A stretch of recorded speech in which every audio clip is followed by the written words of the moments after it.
وزیر اعظم شہباز شریف اور ان کے ہمراہ وفد کی ملاقات یعنی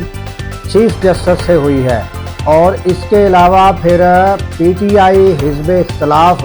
لیڈران پی ٹی آئی کے وفد کی بھی چیف جسٹس سے ملاقات ہوئی ہے۔ انہوں نے کیا کیا یعنی تحفظات کا اظہار کیا، کیا کیا بات چیف جسٹس کے آگے رکھی، وہ ہم آپ کو ان کی زبانی سنوا دیتے ہیں۔ یہ پہلے سن لیں، پھر اس پر بات کرتے ہیں۔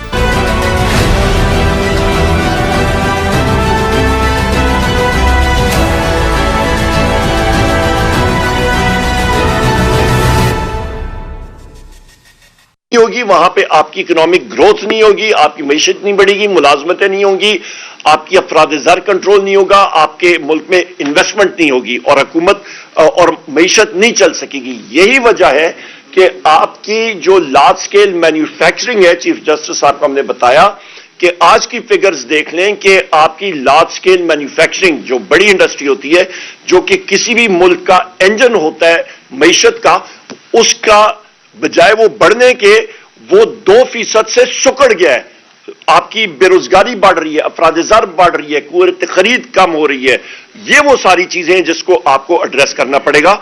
9 مئی اور 26 نومبر کے حوالے سے جو وزیر اعظم عمران خان صاحب نے چیف جسٹس صاحب کو خط لکھا تھا، وہ انہوں نے کانسٹیٹیوشنل بینچ کو بھیجا ہے، اور ہم نے یہ کہا ہے کہ ہم لوگ 26ویں آئینی ترمیم کو تسلیم نہیں کرتے۔ یہ بھی ہم نے باور کرایا ان کو، اور ہم نے یہ بھی کہا کہ ان خطوط کے اوپر اور اس کے اوپر وہ کمیشنز بیٹھنے چاہیے۔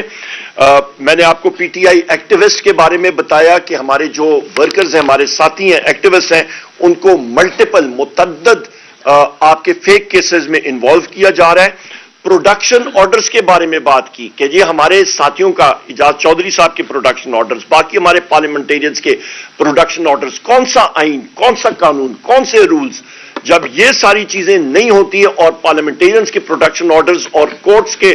آرڈرز جو ہے وہ اوپنلی اس کی دھجیاں اڑائی جاتی ہیں، تو ملک ترقی نہیں کر سکتا اور آئین اور قانون بھی آگے نہیں جا سکتا۔ اس کے ساتھ ساتھ ہم نے یہ بھی کہا کہ ہمارے جو وکلا حضرات ہیں، ان کو ڈرانے کے لیے، ان کو دھمکانے کے لیے، ان کو دبانے کے لیے، ان وکلا حضرات کو، جتنے میرے یہ ساتھی یہاں پہ موجود ہیں، سب کے اوپر ابھی ماناز یہ قانوندان بھی ہیں، یہ مطلب وکلا بھی ہیں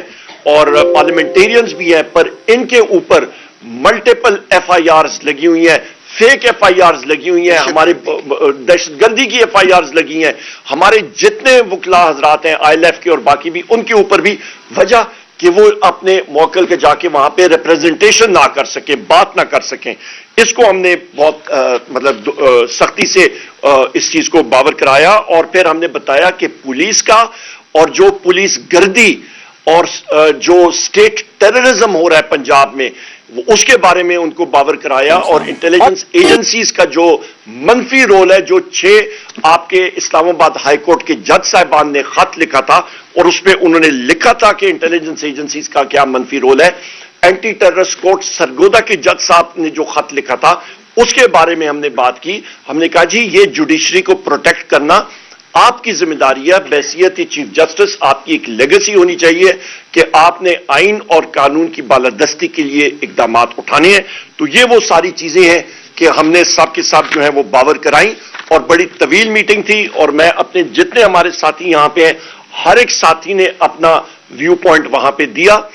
ڈوسیئر جو ہے وہ پورے کا پورا جو پہلے ان کو فراہم کیا گیا تھا وزیر اعظم عمران خان صاحب کے انسٹرکشنز کے مطابق، وہ ان کے پاس پہنچے ہوئے ہیں، جس طرح میں نے ذکر کیا، اور مزید بھی جو آپ کے ڈسٹرکٹ لیول کورٹس ہیں اس پہ ریفارمز کا، آپ کے سپریم کورٹ میں، آپ کے ہائی کورٹ میں ریفارمز کے پروسیس کے حوالے سے وہ بھی دستاویزات اور ڈیٹیلز ہمارے جو ساتھی یہاں پہ ماناز یہاں پہ ہمارے لائرز ہیں، وہ انشاءاللہ تعالی وہ دیں گے۔ اور چیف جسٹس صاحب نے اس چیز کو اپریشیٹ کیا کہ جو ڈیلیگیشن تھا پاکستان تحریک انصاف کا، یہ الحمدللہ ہمارے جو ٹاپ کے پاکستان کے لائرز ہیں، وہ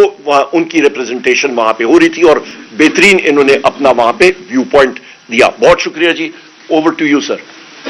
بسم اللہ الرحمن الرحیم۔ ساری باتیں تفصیل سے عمر صاحب نے آپ کے سامنے رکھ لی ہیں۔ آج چیف جسٹس کے ساتھ پاکستان تحریک انصاف کے اپوزیشن پہ مشتمل 7 ممبر ڈیلیگیشن نے ملاقات کی ہے۔ یہ ملاقات چیف جسٹس صاحب ہی کی ریکویسٹ پہ ہمارے ساتھ ہوئی تھی۔ پاکستان تحریک انصاف گزشتہ 2-2.5 سال سے ایک وسطیت سے گزر رہی ہے۔ چیف جسٹس صاحب نے نیشنل جوڈیشل پالیسی کمیٹی کی میٹنگ کے سلسلے میں ہم سے ایک ایجنڈا شیئر کیا تھا اور 10 پوائنٹس پہ انہوں نے تجاویز مانگی تھی۔ ہم نے ان کو یہ باور کرایا کہ ہم آپ کو اپنے طرف سے تجاویز دیں گے، لیکن اس وقت ایگزسٹنگ سٹرکچر میں رہتے ہوئے ہم آپ کے سامنے اپنے وہ تجاویزات بھی رکھنا چاہتے ہیں جس کی وجہ سے ہم آپ کے سامنے یہ لے کے آئیں کہ پاکستان تحریک انصاف کے ورکر سپورٹر خاص کر خان صاحب اور بی بی ایک ایون عدالتی طور پہ بھی ایک غیر منصفانہ اور امتیازی سلوک سے متاثر ہو رہے ہیں۔ ہمارے کیسز نہیں لگ رہے ہیں۔ خان صاحب کا ہم نے پوری تفصیل کے ساتھ ان کو کہا کہ کبھی آئسولیشن میں رکھا جاتا ہے، ڈاکٹر کی ایکسس نہیں دی جاتی، کتابیں نہیں پرووائڈ کی جاتی، اس کو ایکسرسائز کی مشین کے نہیں، اور یہاں تک کہ ان کو بچوں سے بات نہیں کروائی جاتی، اس سے بیوی کی ملاقات نہیں کروائی جاتی۔ تو یہ سب کچھ صرف ہمارے لیے ہے، اور یہ زیادہ تر پنجاب میں یہ فسائیت بڑے عرصہ سے شروع ہے۔ ہم نے ان کو یہ بھی کہا کہ آپ کی عدالت کے آرڈر کو آج کل کوئی عدالت کا آرڈر سمجھتا ہی نہیں ہے۔ بہت شکریہ۔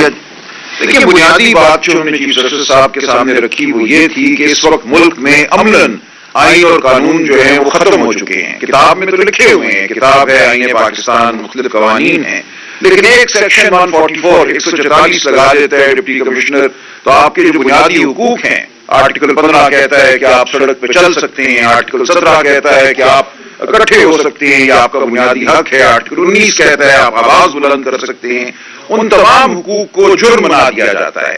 تو اس وقت یہ صورتحال ہے کہ عدلیہ اگر یہ سب کچھ ہونے دیتی ہے تو اس میں شریک بن جاتی ہے۔ تو ہم نے بڑے واشگاف الفاظ میں کہا کہ ملک میں اس وقت عملاً آئین اور قانون نہیں ہے، اور یہ عدلیہ پہ اب ذمہ داری آتی ہے کہ وہ ایسے احکامات جاری کرے کہ آئین اور قانون کی بالادستی ہو۔ یہ نہ ہو کہ ایک شخص جو بات کرتا ہے اس کے اوپر 100 مقدمے بن جائیں ملک کے ہر گوشے میں، کہ وہ تمام عمر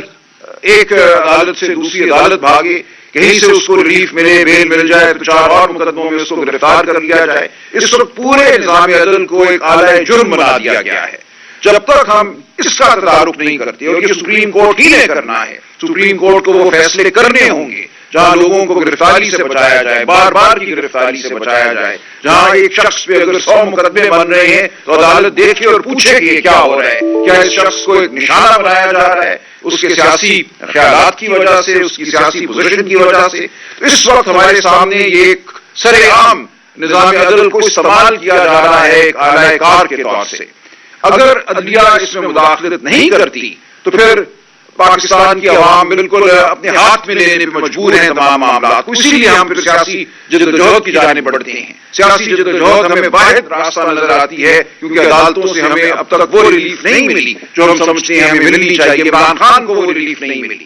ہم یہ باشگاف الفاظ میں بات کر کے آئے ہیں کہ آپ پہ لازم ہے کہ آپ آئین اور قانون کو عملاً اس ملک میں نافذ کریں۔ اگر یہ نہیں ہوتا تو پھر پاکستان کس طرف جاتا ہے؟ مولوی صاحب نے بتایا آپ کو معیشت کی کیا صورتحال ہے، ہمارے سامنے ہے کہ لوگوں پہ ظلم کیسے ٹوٹ رہے ہیں۔ ایک شخص غائب ہو جاتا ہے، باکاری کی بنیاد پہ قانون سازی بھی ہو رہی ہے۔ 26ویں آئینی ترمیم جس طریقے سے ہوئی، یہ بھی ہم نے کہا کہ ہمیں 26ویں آئینی ترمیم کے متن پہ بھی اعتراض ہے، اور جس طریقے سے یہ کی گئی، جس طرح لوگوں کو پارلیمنٹیرینز کو اغوا کیا گیا، وہ ہم سب کے سامنے ہے۔ یہ پورا ماحول ایسا ہے جو کسی سے ڈھکا چھپا نہیں ہے، اور چیف جسٹس صاحب سے بھی ڈھکا چھپا نہیں ہے۔ ہم آج بڑے واضح الفاظ میں یہ بات ان کے سامنے رکھ کر آئے ہیں۔ اب ہم دیکھیں گے کہ کیا عمل ہوتا ہے، کس طرح اس صورتحال کو بہتر بنایا جاتا ہے۔ تو ناظرین، آپ نے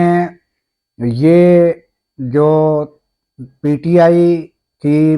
اسپیچ سنی، مختلف یعنی انہوں نے سب نے یہ بتایا ہے، اور یہ یعنی کہ اگر اس کو میں نے آپ کے آگے اس لیے پیش کیا کہ یہ ایک اچھا اقدام ہے کہ پی ٹی آئی کے بھی تحفظات اور حکومت کی بھی باتیں جو ہے چیف جسٹس نے سنی ہیں، اور پھر یعنی کہ کوشش